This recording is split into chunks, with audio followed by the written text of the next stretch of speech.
Sairam, dear brothers and sisters. Even while posting today's blog post, he knew it will be difficult because we often sing or we often use this terminology Satchit Ananda or Satyam Yanam Anantam.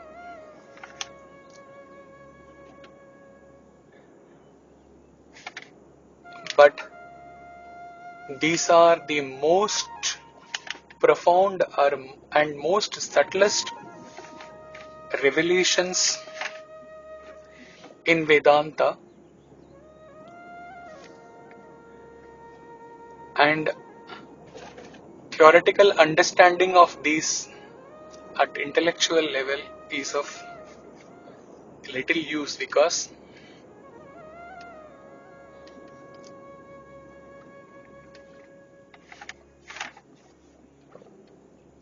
by definition in the Upanishads, this Satchit Ananda or Satyam Jnanam Anantam Brahman, this is something which has to be experienced or whose existence is beyond body, mind, intellect. So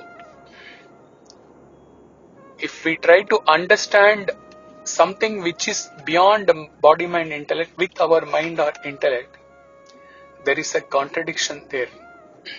So it will not work out. But still, as of now, at least we have to understand this from pure intellect point of view. Definitely not by the mind. So let's try. I request you all to glide with me, closing your eyes in meditation, so that we will see if we are able to arrive at something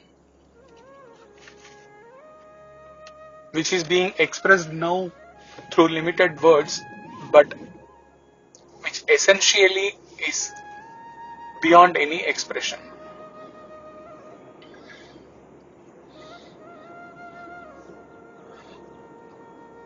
We will take two approaches. One is the Panchakosha approach,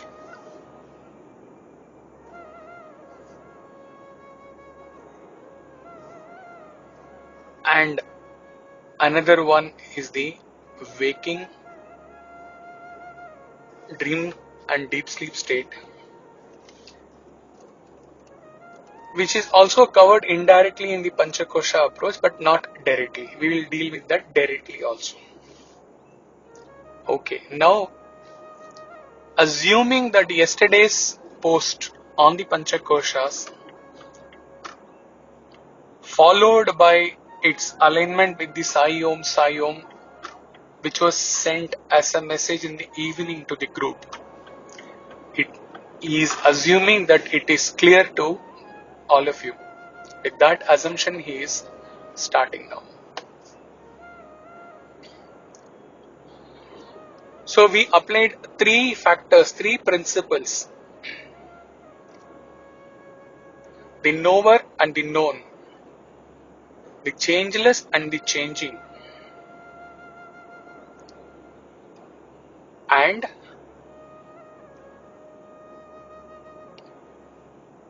what was the other one? Drishyam, Drishta. The other one was conscious or sentient or Chaitanya, and the other one being Jada or inert. And we applied this to each of the koshas one by one.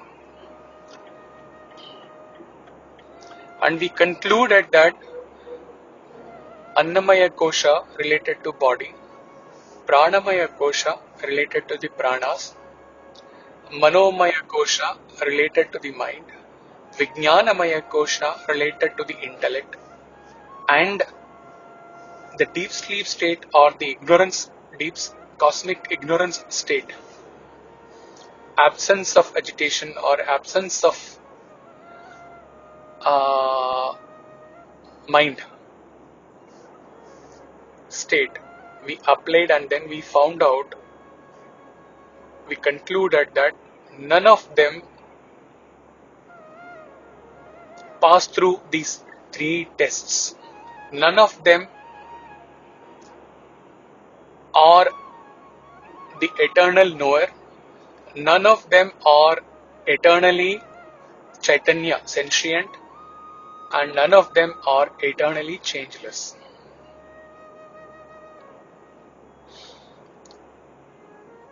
So, we also understood that the one who is the knower, or the one plus all the three together, the one who is the knower and Chaitanya and changeless, has been there who knows all these five koshas, but then who is beyond all the five koshas, because all these koshas have been transcended, negated, but then still that knower remains.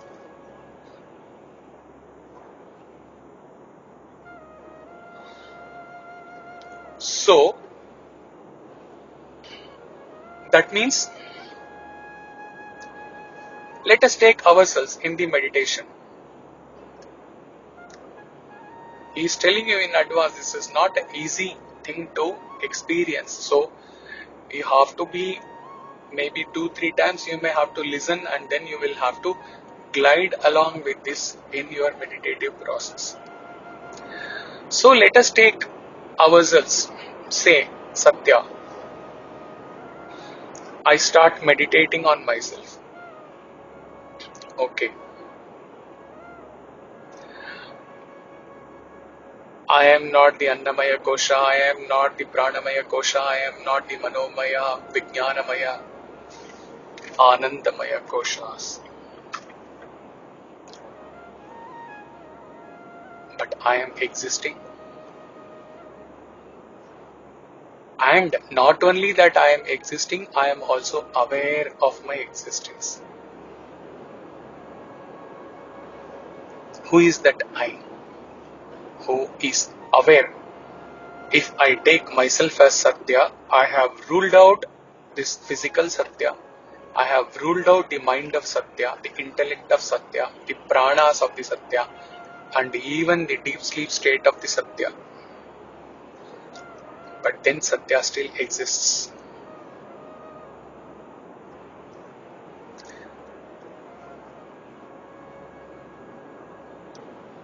Like the handkerchief example was given in one of the southern talks. Swami picks up the handkerchief and then he picks up, holds it, and then he throws it down, and then I said, this is my handkerchief. Now the handkerchief is not there. Who is that mine? Who still exists after the handkerchief has fallen down. Similarly,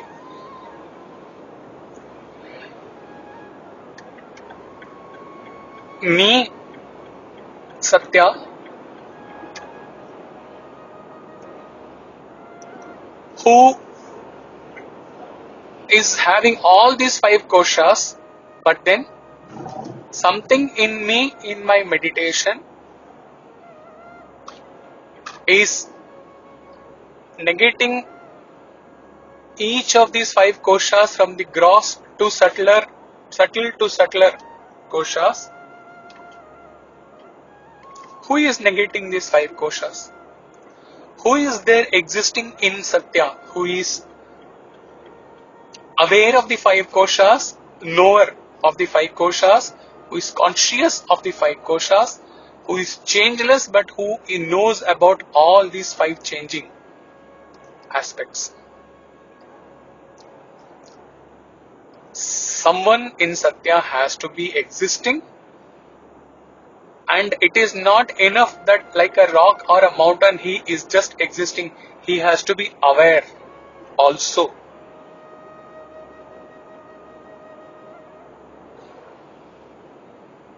What in Satya is remaining, which was there in all his previous births, which is there in this birth, and it will continue till the time he is going to take number of births, till the time he merges with God, he attains liberation.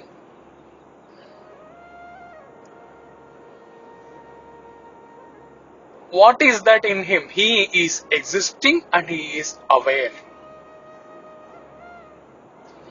If suppose you remove one of them, one by one, let us see. If he is just existing and he is not aware, that means he is like a rock and he is not aware. If he is not aware, that then how he ruled out all the 5 koshas through those 3 tests? So without awareness, the existence is of no use. And if you say there is no existence, only aware, then aware of what? So these are together.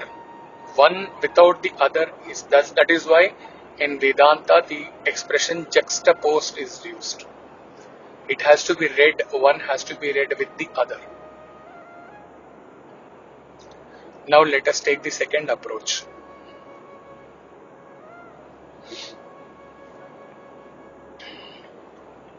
The same Satya, in the morning he takes bath and he gets fresh and he goes to the temple on a Friday, on a holiday. And he sits in the temple and he has some experiences in the temple. And then the same Satya sleeps and then he gets a dream in the sleep. And then the same Satya during the night, suppose he dreamt during the daytime nap, and the same Satya during the night he sleeps and he gets no dream. So while he visited temple, he was in the waking state, Jagrata state. While he was dreaming, he was in the dreaming state, Swapna Sthiti. And while he had the deep sleep without any dream, he was in the deep sleep state, Shushupti, Jagrata, Swapna, Shushupti. But then the question, exactly like the Panchakoshal final question, the question is, who in Satya was aware of his temple visit and his experience? Who in Satya was aware about the dreaming? While he was dreaming, who was there? And who in Satya had the confirmation when he got up on the next day that he had a very good deep sleep without dreams? Somebody has been there, but then like the patrolling police or the security forces which travel along with the Prime Minister, here in this case, there is no one traveling along with Satya in all these 3 states who will be aware of that. That means within Satya, someone has to be there who has to be aware of all these 3 states. Not only aware, someone in Satya has to be existing in all these 3 states, and all that existence goes along with the awareness. If there is no existence beyond all these 3 states, that means that only the dead body would be there. So there is an existence. And there is no awareness, then the same Satya would be existing still. That knower would be existing in all the three states, but then if there is no awareness, that means that the knower, mystic knower in Satya, in all these three states, would be in an unconscious state. He has no body, he has no mind, no intellect. He is in that knower is all traveling is within Satya in all the three states. But then that knower, mystical knower, has also to be aware. So only existence doesn't serve the purpose. Only awareness without existence doesn't serve the purpose. So these two have to be together. So this is one approach, the states of consciousness approach to arrive at that existence consciousness, Sat at Chit, and the Panchakosha approach to arrive at that existence consciousness has been explained.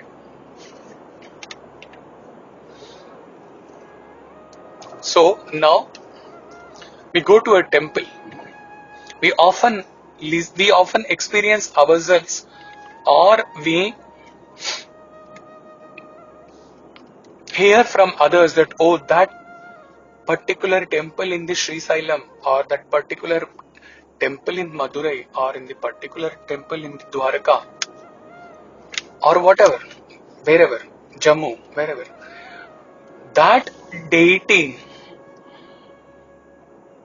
that deity is so powerful. It is so there is so much vibration there. It's so powerful that we can feel that vibration. Now, apply whatever we have learned through the Panchakosha approach and the states of consciousness approach to this particular line. Suppose it's a temple of Shiva. So, in the Garbhagraha, the idol, the stone, literally crudely if we have to say, the stone, linga of Shiva is there. We say that there is no vibration or it is full wall because our consciousness is able to touch that consciousness, that vibration, that energy of that Shiva in the temple. If that awareness is not there, it will be for a non-Hindu, it will be a rock. It will be just a stone. Okay. So, when we say that the deity, that particular Shiva is so powerful, so that vibration, that means that that Shiva is existence and that Shiva is consciousness. Without awareness, without the power, what we say, without that vibration, what we say, it will be only an existence. And there will be no awareness, means it will be only a rock.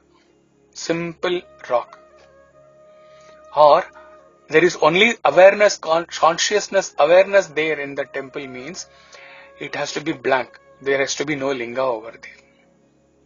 The linga is there, and the linga has got a lot of vibration, lot of power, lot of this thing. That is what crudely explained to understand this existence and consciousness principle.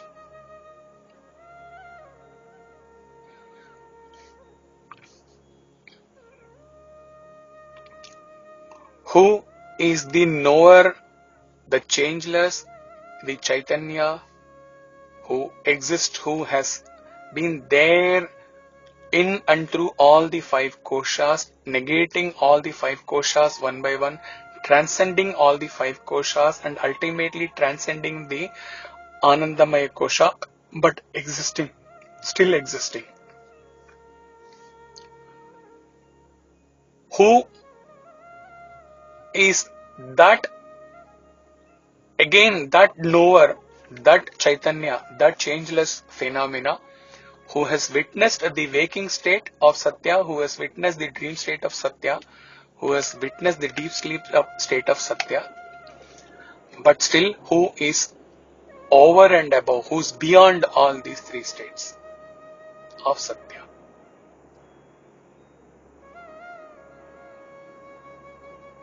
Essentially, with all the three explanations given, essentially we should know by now that one who, through the Panchakosha, through the states of consciousness, through the Shiva temple analogy, that one whom we don't know as of now because we have not experienced that. People meditate for 10 years, 20 years, or several births to even experience that. Whatever is given in today's post, the Satchit of the Satchitananda. Ananda you add, it becomes Satchidananda. How easily we sing Satchidananda Prabho, Kripa Karo, Shanti De Prema De. In Ananda Sham, Ananda Ram, Ananda Sham, Satchidananda Hari Narayana. But what do we mean by that actually? So, though we have not experienced that, but then we have to be convinced that within me and within every being, living being, there has to be these two, the existence and the awareness together.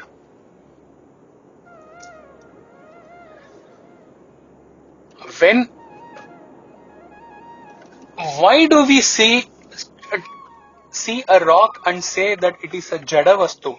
It's an inert because consciousness is not there. Awareness is not there. It cannot be aware of itself. So we call it as the jada. Whereas we human beings, living beings, we are the body, mind, intellect, awareness. All these things are there in us. Even to the animals, they will have limited awareness and they will have body and mind. They will not have intellect. They will not have discrimination. So,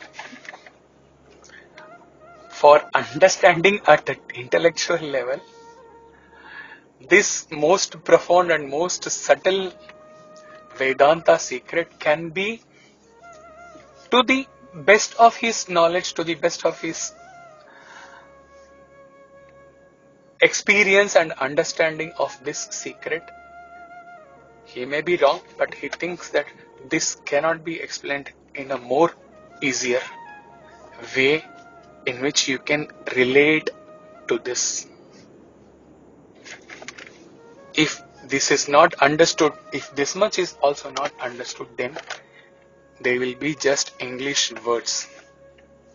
We will not be able to know anything beyond that. Many times it so happens, when we read a subject in spirituality or in science or whatever, we will be knowing the language very well, but then we will not be able to, our intellect will not reach to what is meant by that collection of those English words.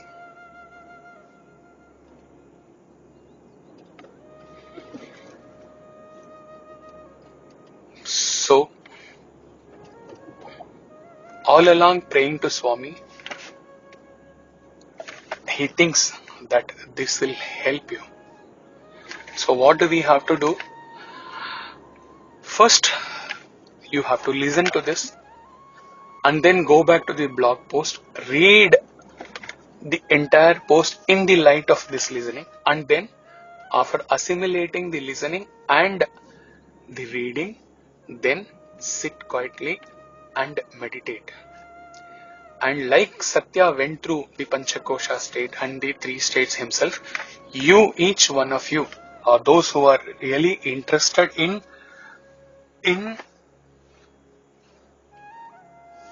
unearthing, in getting to this revelation, getting to this profound knowledge, it will take a lot of time for getting the subjective experience of this, but even at knowledge level, first listen to this and then read the blog post, and then if need be, while meditating, again play this in the low volume and then listen, or if you have listened to it and taken in, then no need. Listen and then read and then keep it, and then again go through yourself the five koshas travel and the three states travel, which Satya illustrated taking his own example. You can take your own this thing. You have to go through, you have to live this. Whatever is listened now, you have to live through this in the meditation. Maybe if time has come, maybe if Swami's grace is there, you may get a very small, small experience of that. Even that minute, very tiny experience is too much for any sadhaka. Lots of love. Hari Om. Tat Sat.